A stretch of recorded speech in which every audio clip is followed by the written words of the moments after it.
எங்கள் தினசரி அப்பம். ஜெபத்தை கேட்கிறவரே, மாம்சமான யாவரும் உம்மிடத்தில் வருவார்கள். சங்கீதம் 65 அதிகாரம் 2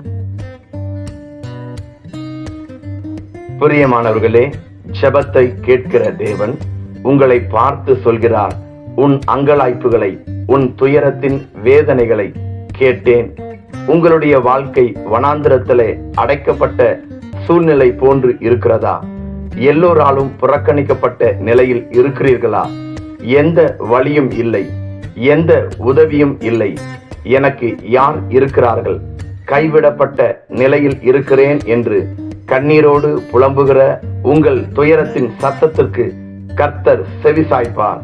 பிரியமானவர்களே, இந்த பிரபஞ்சத்திற்கு மிக பெரியவராய் இருக்கிற தேவன் ஒரு வேலைக்கார பெண்ணின் துயரத்தில் அக்கறையுள்ளவராய் இருந்தவர் நம்மீதும் அவர் அக்கறையுள்ளவராய் இருக்கிறார் என்பதை நாம் நினைவில் கொள்ள வேண்டும்.